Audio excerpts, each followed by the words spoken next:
Oremos. Querido Pai, nosso Senhor amado Jesus Cristo, queremos diante de Ti, Pai, colocar essa noite, essa mensagem em Suas mãos. Fale aos nossos corações, Pai. Abre a nossa mente, que a Sua mensagem seja clara, Pai. Seja uma terra boa, fértil. Afaste, Pai, todo espinho, toda terra rasa, toda semente que possa ser roubada, Pai. E nos abençoe nessa noite, Pai, para que possamos glorificar o Seu nome, cientes que o Senhor está vivo, Pai, assim como nós cantamos. Nos abençoe em nome de Jesus. Amém. Amém. O tema dessa noite é esperança em Deus. A palavra esperança, ela vem do latim sperantia. Sperantia, que vem derivado da palavra esperare. Muitas vezes nós falamos a palavra esperança sem a real noção do que ela representa, a palavra esperança. Muitas vezes nós falamos, nós temos esperança, né? Esperança em Deus, nós temos uma esperança em Deus. Eu tenho uma esperança que isso vai acontecer. Nós tenhamos esperança que eu vou conseguir, muito mais no sentido que eu vou conseguir, muito mais no sentido do que isso é possível, que algo de motivação para minha mente, que algo vai acontecer. Mas a palavra esperança não tem nada a ver com esse tipo de motivação.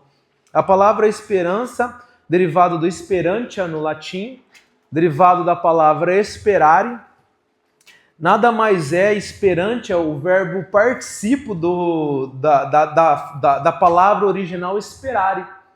E o verbo participo, para quem gosta de português, nada mais é do que um verbo em ação, ou seja, a ação do verbo original. O verbo participo é o verbo original em ação, ou seja, esperança, ou seja, esperantia no participo de esperare, significa a ação de esperar. Nada mais é esperança do que você estar na ação, na atitude de estar esperando. Ou seja, é você saber esperar. Quando você fala esperança em Deus, nada mais é do que a ação de esperar em Deus. Esse é o real significado da palavra esperança. E hoje esperar é algo muito, muito difícil. Você viver esse ato de esperar, essa ação, essa constância do tempo passar, do relógio passar, dos dias passar e você está parado esperando, isso é algo muito difícil nos dias de hoje. Muito difícil. E eu falo não porque nós somos fracos, mas é porque o contexto onde nós vivemos, ele faz com que corrói o ato da esperança. O imediatismo que nós vivemos hoje, ele corroeu toda a ação da esperança. Hoje nós vivemos num mundo totalmente imediatista, né? Nós ouvimos os nossos vídeos, nós não temos mais tanta paciência. Antigamente, para você assistir um filme, você tinha que ir na locadora, né? Quem já rebobinou uma fita aqui? Olha quanta gente velha, né? Quanto que isso revela quanto nós não somos mais jovens, né? Isso mostra, se você rebobinou uma fita, que você tem no mínimo uns 40 anos. E você tinha que ir numa locadora, alugar um filme, escolher, ficar lá procurando, esperar o filme sair. E às vezes a fita já tinha sido alugada, então se era sábado você tinha que ir cedo, porque tinha poucas fitas e você tinha que ir lá pegar o filme do Máscara. Pô, tinha 4 lá, mas alguém pegou. E agora tem que esperar assistir só no domingo que vem e eu me contentar com outro filme. E se você não rebobinasse a fita, pagava multa. Eu tinha que esperar lá a fita rebobinar e depois você ir lá na locadora, devolver. E hoje, se você quiser assistir um filme, você aperta um botão. Pumba! Assiste o filme que você quiser, quantas vezes você quiser, do jeito que você quiser. Você tem um mundo de filme, um mundo de streams, um mundo de entretenimento. Se você quiser fazer uma lasanha, talvez há uns 30 anos atrás, você tinha que fazer a massa, tinha que preparar. Uns 30 anos não, mas uns 50 anos atrás você tinha que preparar a massa, tinha que preparar o molho, tinha que preparar tudo. Aí depois veio as congeladas, né? Da Sadia, da Perdigão, veio o micro-ondas, que antecipou. E hoje você não precisa nem preocupar com o micro-ondas, você liga no iFood, em 10, 20, 30 minutos a comida está na sua casa do jeito que você quer. E nós não temos mais paciência para esperar. Nós não damos mais nós não nos sujeitamos ao ato de esperar. É proibido esperar hoje. No tanto que nós não conseguimos mais assistir um vídeo ou ouvir um áudio no tempo original. Nós aceleramos o áudio em 1x, 1x5, 2x. Quem já fez isso, né? Um vídeo lá tá demorando. Vamos acelerar esse vídeo? Vamos acelerar esse áudio? Às vezes já está automático, né? O nosso WhatsApp já está no automático para ouvir os áudios em 2x. Muitas vezes a gente não está nem entendendo, né? A pessoa está falando lá e está naquela velocidade mais rápida. Isso é o imediatismo. O imediatismo, ele corroeu o nosso participo de esperar. O imediatismo, ele corroeu o ato de você estar esperando, ou seja, estar em esperança.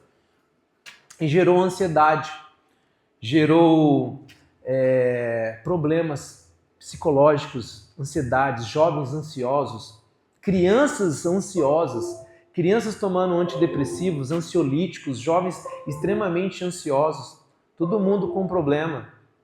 Hoje nós estamos nessa era. Desliga aí o computador para mim, por gentileza, por favor, para não roubar a semente. Nós oramos, mas o inimigo é persistente, irmão. Esteja em oração. Mas aonde eu estava é que jovens, cada vez mais jovens, crianças, estão nesse problema, imediatismo. Jovens estão cada vez mais ansiosos. Crianças cada vez mais ansiosas. No tanto que isso foi banalizado, Carla Canuto. Se banalizou a ansiedade. Hoje é muito comum e é muito normal nós brincarmos. Hoje eu estou bipolar. Hoje eu estou ansioso, hein? Hoje os problemas psicológicos, que muitos deles podem ser contribuídos por uma falta de entendimento espiritual do que é esperar, causou a banalização da nossa utilização de ansiolíticos e depressivos, de nós considerarmos que nós somos depressivos.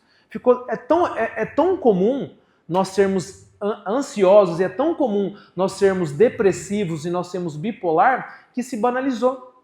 Nós não temos mais um medo, nós não temos mais aquela preocupação de falar se nós temos um problema psicológico. Por quê? Uma criança tem, porque eu vou esconder os meus problemas. Não que você tem que esconder, mas isso reflete o quanto que isso está sendo banalizado. E eu queria trazer uns dados para todos vocês, para nós entendermos o tamanho disso. O quanto que o ato de não esperar tem contribuído para isso. E o Conselho Federal da Farmácia, que é um conselho, um órgão governamental, ele traz alguns dados. Ele fala que o consumo de antidepressivo no Brasil aumentou mais de 12% nos últimos anos, entre adultos de 29 a 58 anos. Então aqui muitos candidatos estão dentro dessa faixa etária. A empresa especializada em inteligência de dados na área de saúde, ela analisou mais de quase 3 milhões de pessoas num programa de benefício de farmácia. E a pesquisa aponta que os antidepressivos, eles são hoje o segundo tipo de medicamento mais utilizado entre os beneficiários. Apenas atrás dos antibióticos. Ou seja, nas redes de entregas de remédios de benefício do governo, o consumo de antidepressivo só está perdendo para o antibiótico. Ele é o maior remédio buscado pelas pessoas nos centros de distribuição de remédios pela saúde pública. Só perde pelo antibiótico. Se você não tomar antibiótico, você morre, né? A infecção toma conta de você e você é obrigado a tomar antibiótico. Fora antibiótico, os depressivos e antidepressivos são os mais consumidos entre os órgãos distribuídos. Então o aumento tem sido mais de 12%. O perfil de usuário, mulheres na faixa de 40 anos, adultos na faixa de 39 e 43 anos, estão nos grupos de mais prevalência.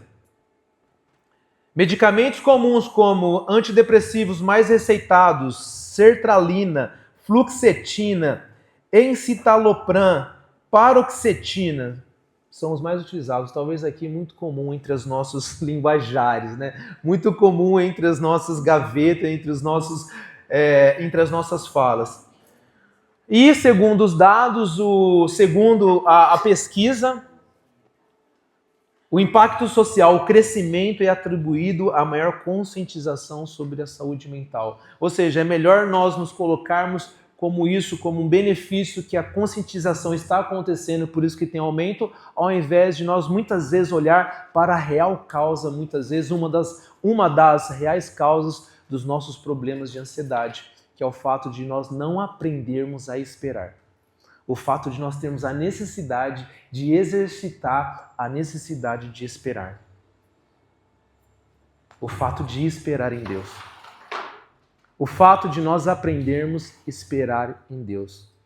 O fato de nós, ainda assim, dentro da igreja, ainda assim, o Deus da esperança, o Deus da espera, que nos ensina a não sermos ansiosos, ainda assim, muitas vezes, nós precisamos aprender a esperar. Ainda assim, nós precisamos a viver isso.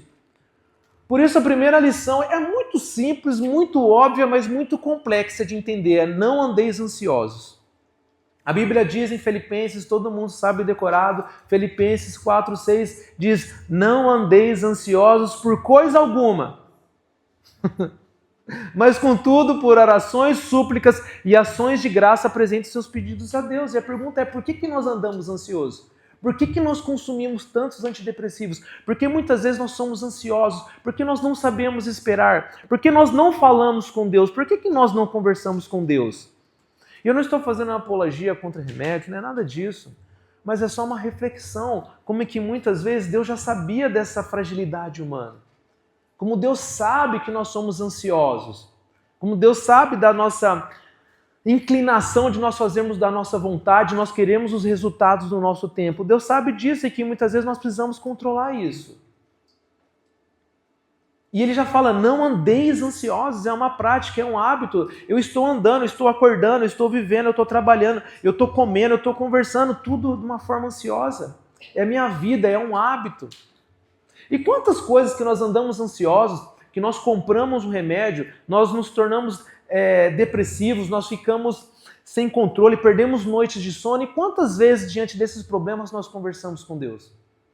Quantas vezes realmente nós temos um papo franco e profundo com Deus? Deus, eu quero te falar umas coisas. Eu realmente estou com essa preocupação. Nós expomos o nosso coração, nós abrimos a nossa mente, o nosso coração e nós somos claros e francos com Deus. Deus, eu estou com essa vontade, eu estou com esse desejo, contudo eu sei que o Senhor não gosta disso. Contudo eu sei que o Senhor não gosta que seja no meu tempo, seja do meu jeito. Quantas vezes nós temos uma conversa clara nesse nível com Deus? Mas nós estamos ansiosos. Nós temos o hábito de andar todo dia, todo momento ansioso. Quando vai sair? Quando vai resolver? Quando que vai ser? Ao passo que nós poderíamos estar conversando com esse Deus. Esse Deus que nós falamos, porque Ele vive. Quanto que nós temos essa consciência? Por isso a Bíblia diz em Salmo 37, nós lemos semana passada, deleita-te no Senhor, ou seja, agrada-te no Senhor e Ele satisfará o desejo do seu coração. Será que nós sabemos deleitar no Senhor, a se agradar no Senhor? Nós entendemos o significado que é se agradar do Senhor, deleitar no Senhor? Ou seja, agrada-te do Senhor e Ele satisfará os desejos do seu coração. Agrada-te no Senhor e você vai estar satisfeito. Muitas vezes, uma das nossas causas de nós estarmos ansiosos é nós não estarmos satisfeitos. E muitas vezes o fato de nós não estarmos satisfeitos é porque nós não nos deleitamos em Deus, nós não nos agradamos em Deus, nós não entendemos quem é o nosso Deus. Nós não paramos para pensar o que nós cantamos. Você tem noção que Deus está vivo? Porque Ele vive? Posso crer no amanhã? Você tem noção? Você acredita nisso? Assim como tinha um cego, um andarilho, uma pessoa ralé da sociedade, à margem da sociedade, ele fala, Jesus, filho de Davi, tenha misericórdia de mim. E esse mendigo, e essa pessoa às margens da sociedade faz o Deus do universo parar e falar, o que você quer? Fala o que você quer. Não tem a ver o tamanho da igreja, ele não estava com uma igreja enorme, com recursos, com telão, enfim, não era um cara conhecido, influente, um pastor influente, não era um fariseu, ele era um mendigo que fala, Jesus, filho de Davi, tenha misericórdia de mim. E esse Deus do universo, ele para. O Deus Criador fala, o que você quer?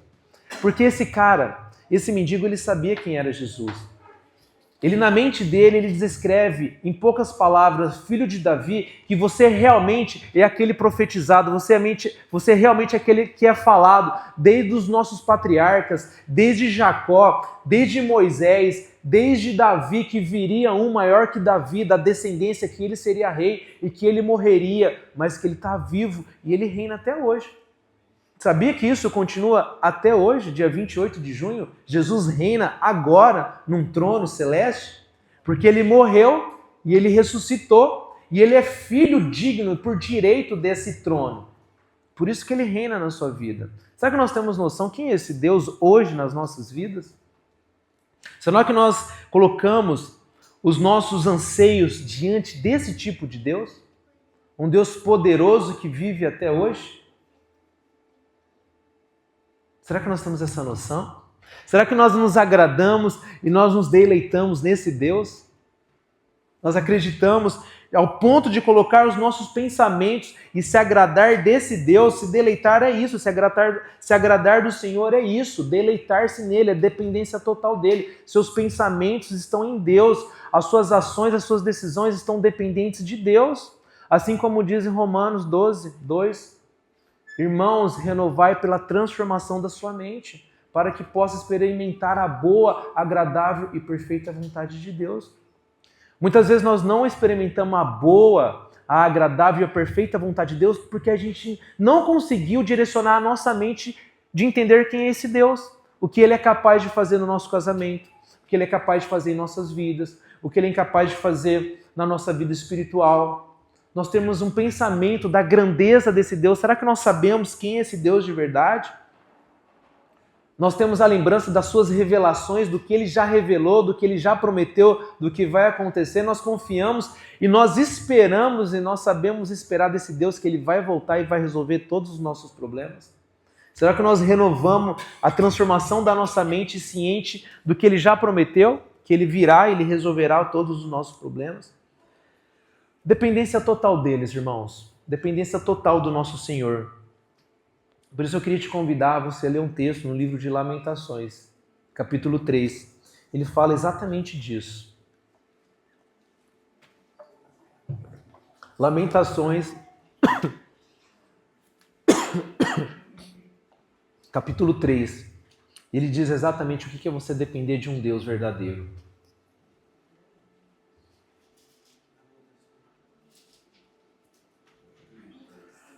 Lamentações 3, no verso 22, diz assim. Isso é um salmista que entregou a sua vida totalmente a Deus, que já entendeu o que é esperar, já aprendeu o que é esperar. E nós podemos usar esse texto para nós aprendermos, exercitar a nossa necessidade de aprender a esperar. Lamentações 3, 22 diz assim: as misericórdias do Senhor são as causas de não sermos consumidos, porque as suas misericórdias não têm fim. Aqui já começa falando, Deus, não era nem para eu estar aqui. Não era nem para eu estar aqui, Deus. Mas por causa das suas misericórdias eu não sou nem consumido, então obrigado, Deus. Já começa no nível de quebrantamento altíssimo. Eu não tenho direito a nada. Eu era para ser consumido, eu sou um pó. Mas pelas suas misericórdias eu estou aqui. Renova-se a cada manhã, grande a tua fidelidade. Aí versículo 24 ele fala: a minha porção é o Senhor, diz a minha alma, portanto esperarei nele. A minha porção é o Senhor, diz a minha alma, portanto esperarei nele. Isso aqui é um pensamento, é um nível de pensamento de que alguém realmente entendeu quem realmente Deus é. Dependência total de Deus. É Deus na vida dessa pessoa, não importa realmente as circunstâncias, não importa o que aconteça, não importa se o dia está bom, se o dia está ruim, não importa o que o planejei deu certo, deu errado, não importa se está doendo, se está bom, não importa nada. Importa que Deus existe, importa que Deus está vivo, importa que Ele se inclinou a mim e glórias a Deus. É esse pensamento. Com todos os desafios, nós nos levantamos para a glória de Deus, não para a glória nossa. Com todos os problemas, eu dou risada, eu converso, eu vou, eu faço, mesmo não querendo, por conta da glória de Deus. Importa que Deus seja glorificado, porque eu fui criado para isso. Me ajuda. João, e esta é a vida eterna, que te conheçam como o único Deus verdadeiro e é Jesus Cristo. Você foi criado para isto. Você não foi criado para nenhuma outra razão, a não ser conhecer Jesus Cristo e glorificar o seu nome. Esse é o seu propósito. É isso, é aí que você se acha, é aí que você se encontra. Enquanto você está procurando aonde você vai se realizar, se é na sua casa, se é no seu filho, se é no seu casamento, se é na sua saúde, se é na sua igreja, se é no seu dom, se é no seu talento, e é aí que você entra numa espiral de ansiedade. Mas quando você entende que você foi criado para a glória de Deus, é o que importa, é dependência total de Deus. É o versículo 24, a minha porção é o Senhor. É você depender totalmente de Deus. É você olhar só para Deus, dependência total de Deus. Assim como Moisés viveu isso daí. Moisés, no momento da vida, ele disse exatamente isso. Ele diz, Deus, se não for para o Senhor ser glorificado, eu nem vou. Se o seu nome não for exaltado, se o seu nome não for glorificado, eu nem vou, Deus. Porque o que adianta eu ir? O que adianta eu dar um passo, eu tomar uma atitude, se não for para a glória do seu nome? O que adianta ainda assim que eu seja eu glorificado, que seja eu exaltado, que seja eu reconhecido, mas o Senhor não for reconhecido? Não adianta eu nem ir. Não importa, Deus, eu não quero ir para eu ser glorificado. Moisés tem esse tipo de atitude. Tem uma história em Números, capítulo 14, onde Moisés ele é tentado de uma maneira que seria muito difícil cada um de nós passarmos por esse teste. Tenho certeza. Talvez eu não conseguiria. Mas Moisés, inspirado por Deus, ele pede para levantar alguns espias, algumas pessoas para espiar a terra que Deus prometeu, a terra que Deus pediu, vai, eu estou falando, pode ir, terra que emana leite, terra que emana mel, uma terra boa, só vai, pode ir, que eu estou falando. E eles vão espiar a terra, e a Bíblia diz em um certo versículo, e narra desse exato jeito, e a Bíblia diz que os espias voltaram e disseram, certamente a terra mana leite e mel. Ou seja, a palavra de Deus estava certa. Eles viram com os próprios olhos a esperança, a revelação de Deus. Certamente a terra mana leite e mel. Porém, aí o porém da nossa vida que é o problema, né? Os porém, eu confio em Deus, mas porém está doendo. Eu confio em Deus, porém está faltando. Eu confio, mas porém você não conhece meu marido. Eu confio, mas você não sabe o que eu passo. Eu acredito em Deus, mas você não sabe o que está acontecendo comigo. É os porém da vida. Porém, o povo daquela terra é grande. Eu confio, eu vou, Deus, mas você não sabe. Fizeram uma lei. Eu vou, eu iria, mas você não sabe. A minha esposa é desse jeito. Eu vou, eu iria, eu viveria o máximo de Deus, mas você não sabe, né? Nossa igreja é assim, é assada. O meu problema é difícil, é grande, você não sabe do meu problema. Eu até faria, eu até viveria, mas você não sabe, o povo daquela terra é grande. Eles falaram isso. E Deus se irritou com eles. Deus não gostou. É como se Deus estivesse falando, eu já não falei para vocês irem? Eu já não falei para vocês confiarem? É como se a nossa porção não fosse o Senhor. É como se Deus não fosse o suficiente, é como se Deus não fosse o maior. Isso é narrado em Números 14. É como se o que Deus fala não fosse o suficiente. Eu preciso ter uma garantia, eu preciso ter algum controle, eu preciso ter alguém me ajudando. No passo que Deus não permite que nenhum deles entre na terra. Mas Deus não gostou deles. E Deus vira para Moisés, Márcio, e fala assim, narrado em Números 14, do 11 ao 19, ele fala assim, Moisés, eu vou matar todo mundo e farei de ti um povo muito mais forte, muito mais poderoso. Moisés, sai, chega desse povo, eu vou eliminar todo mundo e farei de ti uma grande nação muito maior e muito mais numerosa. Talvez se fosse nós no lugar de Moisés, uau, o povo através de mim, poderoso, através de mim, Deus, eu vou conseguir. Até que enfim chegou minha hora. Anos e anos nesse deserto. Anos e anos sofrendo, comendo poeira, sol, chuva, calor, aguentando esse povo. Anos e anos dentro dessa igreja, anos e anos servindo o Senhor. Anos e anos, só desafio, problema. Agora chegou a minha hora. Talvez agora eu vou conseguir, agora eu vou ser reconhecido, agora o contrato vem, agora a saúde, agora sai. Agora Deus vai lembrar de mim, valeu a pena eu servir, varrer, cantar, louvar. Agora talvez eu ganhe alguma coisa. Moisés estava nessa tentação e Deus falou, quer? Moisés falou, não. Sabe por quê, Deus? Porque se o Senhor fazer isso comigo, o que dirão os egípcios? O que dirão os outros povos? O que dirão os outros? Falarão que o Senhor tirou esse povo do Egito e o Senhor não conseguiu. Que o Senhor não conseguiu conduzir esse povo à terra prometida. E eles vão falar que o Senhor não é Deus.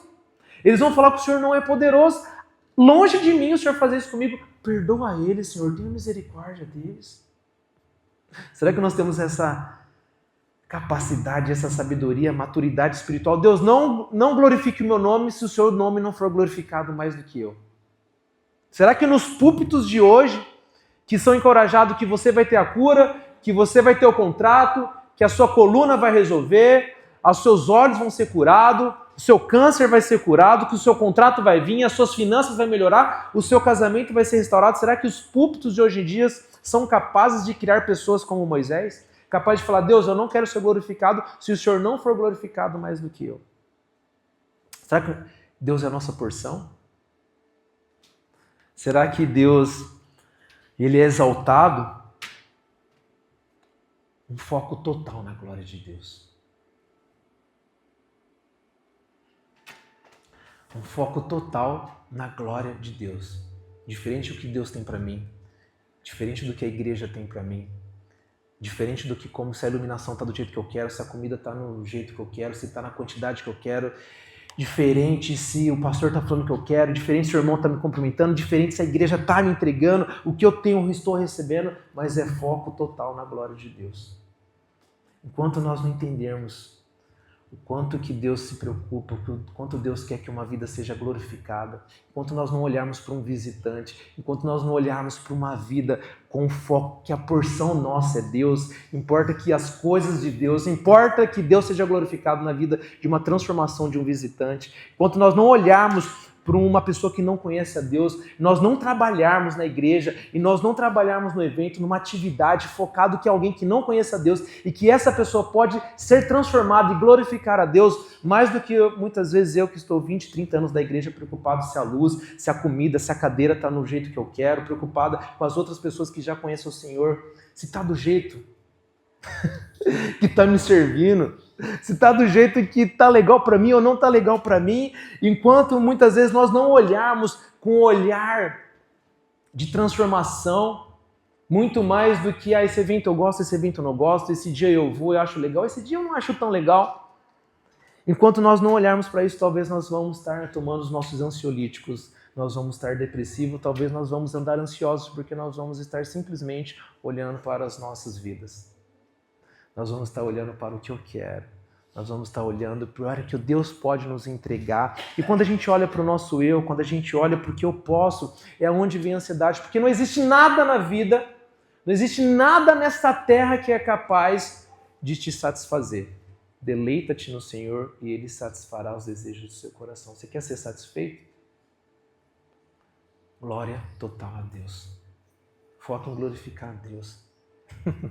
Você quer ser satisfeito, dormir, pôr a cabeça no travesseiro, ser uma pessoa feliz? Sabe por que muitas vezes não mexe? Sabe por que muitas vezes a gente não se sacode? Porque muitas vezes o foco está em nós, o foco está em o que eu vou receber. Quando a gente muda o foco, a gente tira o foco no que eu vou ganhar, se vai dar certo, se não vai, mas o meu foco é a glória de Deus. Você põe a cabeça no travesseiro e você dorme, porque a Bíblia te promete que você vai estar satisfeito. Deleita-te no Senhor e Ele satisfará os desejos do seu coração. Muitas vezes é isso. Muitas vezes falta foco. Muitas vezes falta foco no prisma correto. Falta foco na ótica correta. Falta transformação da mente no que importa. A glória das pessoas. A glória de Deus na transformação na vida de pessoas. Por isso, irmão, se preocupe com pessoas. Talvez não se preocupe tanto se a igreja está te servindo ou não, se está do seu jeito ou não, mas se preocupe com as pessoas. Se preocupa com o visitante.